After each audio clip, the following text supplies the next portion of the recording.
Yo! Welcome back to One More Mana. My name's Derek, and today we are getting right back into another deck tech. I know last week I kind of said something about getting into Ikoria soon. Well, we're not quite there. Spoilers haven't started yet, but I have another monstrosity from the past for y'all, and it is none other than my boy, the Buggy Man, aka the Locust God. Before we get too far into the goodies that the Buggy Man has to offer, if there's anything that you do like in this deck, go ahead and hit up our affiliate link down below with TCG Player. TCG Player is absolutely amazing. You'll be able to find anything you want on there, and anything you get through that link will help support us, support the channel. We really do appreciate the help. Now, getting right back into said Buggy Man, it really does kind of combine some concepts from two of my favorite decks that I learned about when I first started playing Commander, and that's Nekusar and Krenko. It has a lot of these wheel effects that you want to benefit off of the most, like a Nekusar deck, but it doesn't have the direct damage, so to speak, like that.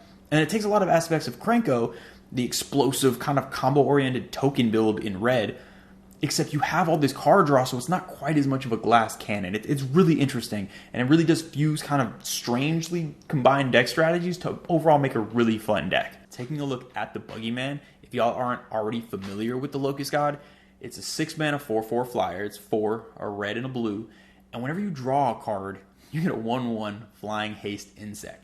Why they had to throw haste on there, I don't know. Even the flying is a little just gravy on top, but this is insane because you can all of a sudden make a bunch of tokens and swing in one turn, and all on the card itself. It's a little ridiculous that it was all thrown on there. Just for gravy, you can also loot with this if you just have too much mana, and then on top of all of that, it has the text that whenever it dies, you can go ahead and just return it to your hand at the next end step, so you can get around commander tax a lot of the time. For this reason, you do want sack outlets in the deck. We'll get into that in a little bit. Make sure you do have those sack outlets in there because you don't want it exiled, because it's already 6. Commander tax is not fun for this deck, so you want to make sure that if it's going to leave, it's going to die so you can get it back. And then the comparison back to those two decks. The thing I didn't love about when I played Nekusar was that the whole table didn't really like you too much because you're punishing them for drawing. People love drawing cards, and all of a sudden when you're making their lives just disappear because they're drawing, not quite as excited. So we do kind of, it's not group hug by any means, but the mass card draw in this deck doesn't quite punish people as much as a Nekusar, and I think can create a more fun atmosphere at the table. With Krenko, I love Krenko to death. Super fun. But the two things that kind of hold it back to being as much fun in certain circumstances is you don't have card draw. So if Krenko gets killed a couple times and you run out of gas, you're in mono red, you're kind of done. The other thing is this deck plays a lot more interaction than a Krenko. I'm not a huge fan of just counter spells everywhere, but even just bounce spells and different tempo type spells, you have a lot more access to it in this deck, so you can be much more interactive, not so much just going for your combo thing to win. What really made me think about the Locust God recently was I watched the Command Zones videos about the most hated commanders, or least liked commanders, and there were a lot of, the usual suspects on there, but the Locust God got brought up, and it really made me think, like, what about him is unfun to play against? Am I causing people to be miserable by playing this card? What exactly is going on? I realized one of the most frustrating things about playing a deck like this is, one, wheeling for no reason. If you're just causing people to cycle through new hands for really without having a purpose for it, it's very dirtily and can frustrate people. And two, is running wheels that don't refill people's hands. There's a lot of effects that say every player just discards and draws the same amount. That can be frustrating because you're ruining people's strategies. They have their whole plan. You're making them recalculate, and you're not even rewarding them for it. Now, I realize strategically that might be good, but in the sense of a fun kind of atmosphere in a commander game, I much prefer to run wheel effects that refill hands. I love the ones that say everybody draws up to 7 because, yeah, you're getting this huge benefit by wheeling, making insects going crazy, but you're also allowing everyone else to play their cards. I don't care what 3 cards you have in your hand. If you tell me I can discard them and draw 7, I'm not going to be super mad. But if I have a plan with those 3 cards, you tell me to just discard them and draw a different 3, it can be a little bit more frustrating. So I think focusing on those helping people draw up to max hand size effects won't make the deck as powerful overall, but I think it makes it much more fun for the table, because then when they see a wheel, they're not just groaning every time. They're like, great, this is card advantage. If they're in mono white, mono red, you're helping them out. And again, not the best for winning necessarily, but I think it really does make it just more fun for the table. And then in addition to that, there are some notable exclusions. Like, I don't want to run Narset in this deck. I don't want to stop people from drawing cards. This is a very powerful deck in and of itself. I don't want to just sit there and lock people out. I'm not trying to build a competitive type deck. So cards like Narset, the Planeswalker that just shut people down to where you wheel and you're the only one, I'm not really super into that type of stuff. I want people to have cards in hand. I want there to be a ton of interaction. Like I said, I'm kind of lower on the wheel effects than when I first built the deck, and much higher in interaction, and much higher in everyone drawing up, so it just becomes this crazy fun interactive game. And that transitions me to my next point, where with commanders like the Locust God, they're kind of on-rails commanders. You know exactly what you want to do. Every Locust God deck is going to be focused on drawing lots of cards and probably lots of wheel effects. If you go on to EDH Rec, almost every Locust God deck you see is going to have most of the cards from EDH Rec. And it's just an interesting point where it's not necessarily picking cards no one has ever played into the deck, but it's finding the unique combinations of the right combinations of cards to make the deck do what you want. So for example, in this deck, like I said, I'm focusing on almost all wheels that refill everyone's hands. I'm leaving out cards like Narset that deny card draw for other people. And it's going to create a completely different dynamic for the deck than, say, someone who's much more focused on denying other people resources. Even though you're running that same card pool, and you look at both decks, they both are just filled with everything on EDH Rec, the specific choices you make picking and choosing those cards can completely just warp and change the style of a deck, the whole vibe of a deck. And getting right into that, we'll start with the creatures, and there are a few creatures that I really feel like represent what I was just talking about. And the first one is Nezahal. I absolutely love Nezahal. Of course, you could run one of the wheel creatures that enters and everyone discards and everything, but Nezahal, you're going to get a whole lot more card draw for it because this thing is hard to remove. Nezahal is ridiculous. Discarding 3 to protect it in a deck like this where you're always drawing so many cards, that's never an issue. And the card draw you get right back off of it makes up for those cards so fast. This by itself and around at the table, you'll end up getting way more card draw than wheel effects, and it protects itself. Just such a powerful card. I've started putting this over Consecrated Sphinx in a lot of decks because 1, it's not quite as good, so it's not quite as threatening, and 2, that protection is just insane. Another creature I love is Wind Reader Sphinx. With Wind Reader Sphinx, you're not disrupting everyone else's hands, but you're still drawing like you would for a wheel effect. Super powerful, and once you get a lot of these locusts on the battlefield, this card will completely get out of control. And another creature, this can be one of several creatures. I chose Kozilek, Butcher of Truth, because it draws cards on there, super on theme.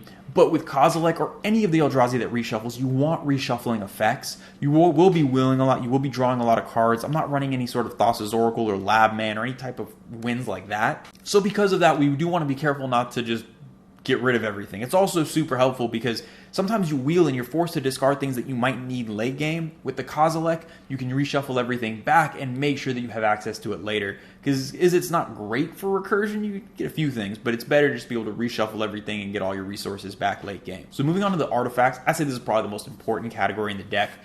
You need a ramp, and we're in Izzet, so artifacts are where almost all of our ramp is. We need a ramp, because we got a 6-mana commander, and a lot of our cards, I just talked about how I want to make it so these are wheel effects so everyone's drawing up to make a fun game. We also want to have an advantage though, and we really don't get that advantage until the Buggy Man is out. So we want to make sure we can ramp out to the Locust God as fast as possible. And this is going to change depending on budget. If you have a lower budget for the deck, you can run stuff like Basalt Monolith, you could run stuff like Worn Power Stone, Thran Dynamo. There are so many mana rocks now. Basically, throw everything that's like 4 mana or less in mana rock wise, just throw it in. Because the nice thing is, some decks, want to get your commander out turn 3, turn 2, consistently, you need these cheap mana rocks. Even if we play a Thran Dynamo turn 4, it's still going to help us get our commander out 1 turn earlier. So any mana rocks, 4 mana or less, stuff them in there. We want at least like 10 to 12. Obviously, if you have a huge collection or if you have a higher budget, stuff like Mana Vault, Mana Crypt, that type of stuff is phenomenal. It's amazing it's amazing in every deck, but extra amazing in this deck because ramping out a 6 mana Izzet commander is hard to do, and that makes it super easy. One card I've thought about cutting is Teferi's Puzzle Box. It's super powerful in the deck, but I feel like it kind of annoys people a lot. And again, my purpose, I wanted to make the Buggy Man a fun deck to play against. After I saw people weren't fans, I wanted to see how I could make it more enjoyable. Teferi's doesn't do that, but it is a very powerful effect. Teferi's Puzzle Box is kind of on the chopping block. Let me actually know in the comments how you feel about this card, because it is something I may replace with a more positive effect to not frustrate everybody quite as much, because wheeling your hand every turn and really not getting advantage from it, it can get a little bit annoying. Taking a look at the instance, we're going to get into some of the tempo stuff. I run something like a Braid 1. It's got the Locust God in the art. We can't not put it in there, but it's also a great way for single target removal early in the game when you're ramping up to your commander. Sometimes you need to remove early threats. Commit to Memory also works as an early removal spell, but late game when it's in your graveyard, you can use a whole reshuffle wheel effect, which is phenomenal. The more our wheels can have more than one effect, the better. Obviously, if you have a Wheel of Fortune or something like that, it's such a mana efficient card, you're going to have that in there, obviously, but outside of like the really just perfect wheels like that, you want other effects. The Commit to Memory is a perfect example where it's removal early, late game wheel effect. Another one that's phenomenal is going to be Fateful Showdown, because this serves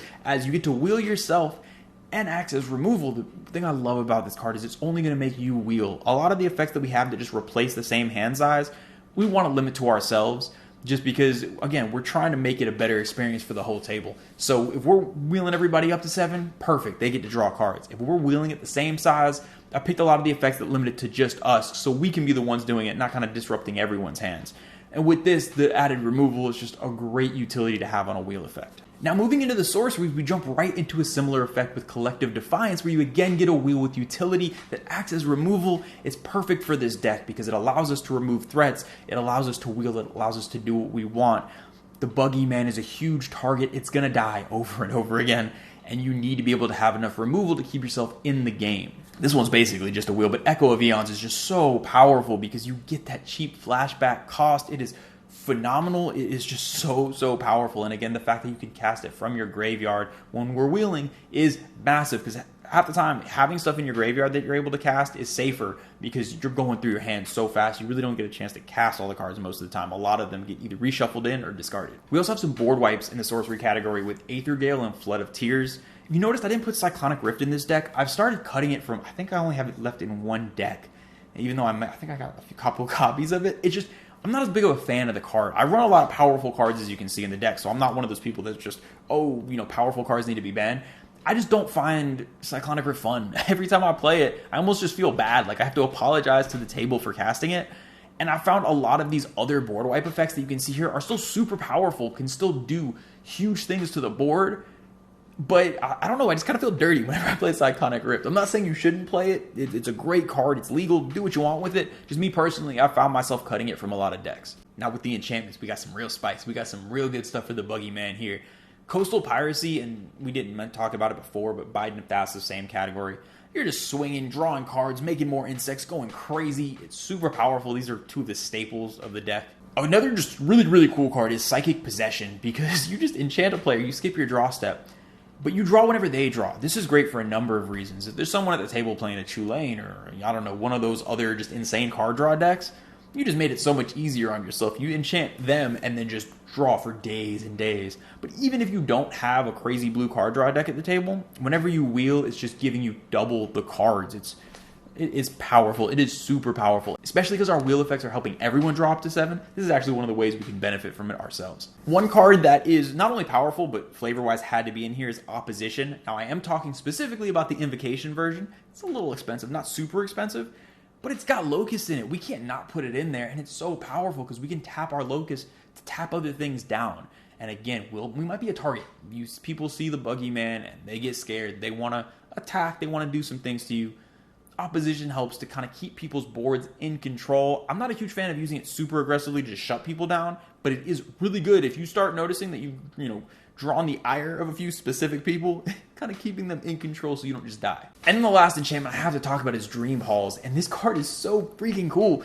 I'm not even going to lie, it's not like I'm original or anything. I definitely saw this on an episode of Game Nights when Kyle Hill played it, and it just seems so much fun. I realize now it's also insanely powerful because most of the time if you're wheeling, you can essentially just discard, wheel, and just keep going because mana is not a thing. So I understand it's also insanely powerful, but it's one of those cards that creates such fun board states because I love big stompy decks, and this is rewarding those big stompy players for being there because it's going to let them drop their crazy 7, 8, 9 drops for no mana, and I'm all about letting some chaos happen like that. Now with the lands, there's a few specific ones that I need to point out. Cephalic Coliseum is a great example of a land that lets you do what you want to do. Comes in untapped, taps for blue, forget the 1 damage, but you could also sack it to draw cards. You're discarding, but those draw triggers are hugely important.